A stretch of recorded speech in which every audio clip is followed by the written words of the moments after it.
안녕하십니까. 뉴스데스크 원주입니다. 원주에서 발생한 중국 우한 폐렴 의심 환자가 국가지정병원인 강원대학교 병원으로 이송됐습니다.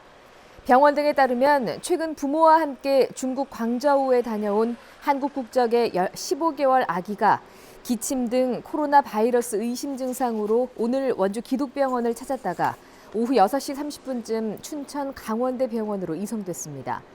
병원은 감염 예방을 위해 일부 공간의 출입을 제한하고 있으며 응급실은 정상적으로 운영되고 있다고 밝혔습니다. 나흘간의 설 연휴가 끝났습니다. 도내 겨울 축제장과 스키장 등에는 연휴의 마지막을 즐기려는 사람들로 붐볐고 고속도로는 귀경 차량들로 정체를 빚었습니다. 아쉬움이 가득했던 연휴 마지막 날의 모습을 권기만 기자가 취재했습니다. 차가운 물속에서 짜릿한 추격전이 펼쳐졌습니다. 재빨리 피해 다니는 송어 잡기가 쉽지 않지만 새 부자가 펼친 작전에 3마리가 걸려들었습니다. 가족들에게 잘 보냈고 추억도 잘 만든 것 같습니다. 네. 눈썰 매장은 아이들 찾입니다. 어른들도 함께 썰매를 타며 설 연휴 마지막 날에 아쉬움을 달래봅니다. 아쉽긴 한데 너무 짧아가지고 아쉽긴 한데요. 네, 그래도 이렇게 다 같이 모여서 한번 놀고 가니까 그래도 가까운데 이런 데가 있어서 좋네요. 다시 일상으로 돌아가는 길. 고향에서 명절을 보내고 또 휴가를 마치고 수도권으로 돌아가는 차량들이 몰리면서 도내 고속도로는 오후 들면서 본격적인 정체가 시작됐습니다. 휴게소도 사람들로 북새통을 이뤘습니다. 차도 막히고 여러모로 힘든 여정이지만 표정에는 미소와 여유가 넘칩니다. 예, 그래도 양가 부모 다 계시기 때문에 항상 찾아뵙고 인사하고 고향 소식 좀 전해 듣고 옵니다. 예, 행복 충전하고 왔습니다. 짧았던 명절 연휴, 가족의 정을 느끼고 힘을 얻을 수 있었던 소중한 시간이었습니다. MBC 뉴스 권기만입니다. 지난달 쇠고기 등급이 개편되면서 2플러스 등급 출연율이 크게 증가했습니다. 설 명절 특수까지 겹치면서 솥값이 평균 1,000만 원을 훌쩍 넘겼고 가축시장의 경매 열기 역시 뜨거워졌습니다. 김진아 기자입니다. 지난달부터 마블링 기준이 완화된 새로운 쇠고기 등급제가 시행됐습니다. 2플러스 등급의 지방 함량 기준이 17%에서 15.6%로 낮아졌고 1플러스 등급은 13%에서 12.3%로 하향 조정됐습니다. 새로운 등급제 시행 한 달을 분석해봤더니 횡성축협의 경우 23% 수준이던 2플러스 출연율이 32.9%로 9% 증가했고 1플러스와 1등급은 각각 7%와 3.4% 감소했습니다. 한 마리당 고기값도 2플러스가 1,100만 원으로 12만 원 올랐고 1플러스는 17만 원 올랐습니다. 평균 950만 원 나왔는데 요 명절 때 되면서 값도 좋아졌지만 그것도 영향하고 합쳐서 1,000만 원 도리가 나오니까 한우 도매 가격이 강세를 보이면서 농가들의 번식 심리도 강해졌습니다. 가축시장에는 설 및 한우를 대거 출하한 농가들이 송아지 입식을 위해 몰렸습니다. 송아지보다 사려는 사람이 많다 보니 5개월 된 숫송아지가 최고 410만 원에 낙찰됐고 암소는 지난 장보다 70만 원이나 올랐습니다. 하지만 시장 전망은 밝지 않습니다.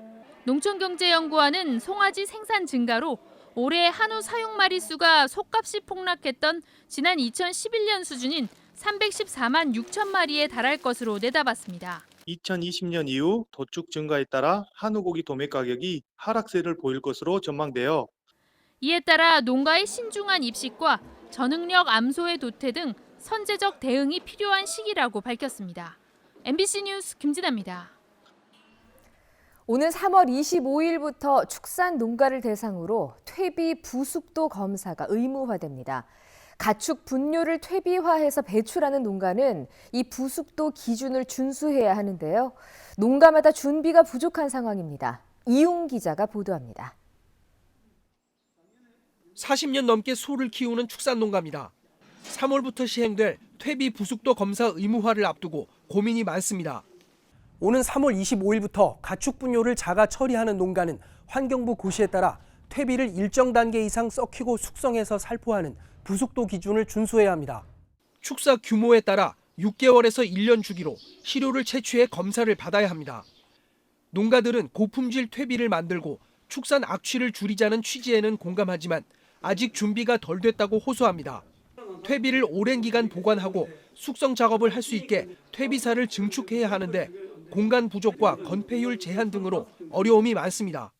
주변에 건폐율이 없어서 퇴비사를 짓지 못한 농가들도 있고 하니까 그걸 연차적 좀 유예를 2, 3년 더 줌으로 인해서 그분들도 퇴비사를 짓고 해서 퇴비 부숙 작업에 필요한 고가의 장비를 마련해야 하는 것도 부담입니다. 제도 시행 관련 홍보와 교육이 뒤늦게 시작돼 내용을 제대로 알지 못하는 농가도 많습니다.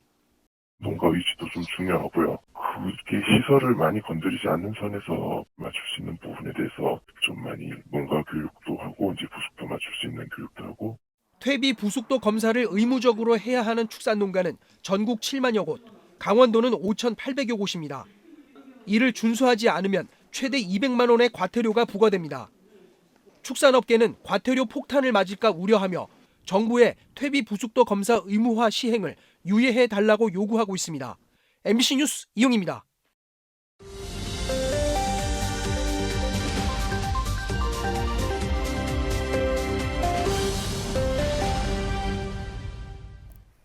KBS 원주 방송국 폐지 반대 범시민대책위원회가 내일 시민 걸기대회를 열고 폐국 반대 행보를 이어갑니다.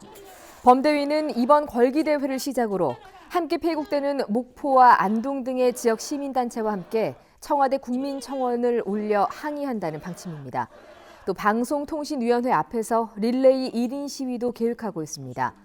KBS는 오는 2월부터 원주 방송국 등 7개 지국의 자체 보도 기능을 없애고 총국 체제에 편입시킬 예정입니다. 원주시가 동서남북 4곳에 화물차 공영 차고지를 조성할 것을 발표하고 1단계 사업에 착수했습니다.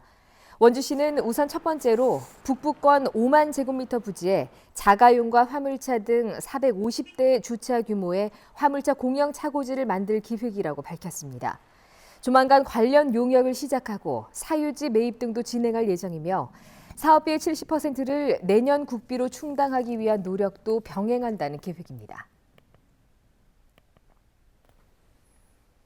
일본 수출 규제 등 악재에도 불구하고 지난해 평창에서 해외로 수출된 농산물이 전년 대비 15.6% 증가한 것으로 나타났습니다.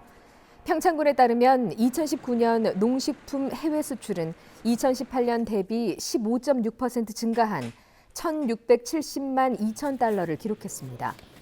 주요 수출 증가 품목은 토마토와 파프리카로 수출액이 각각 95.1%와 29.5% 증가했습니다.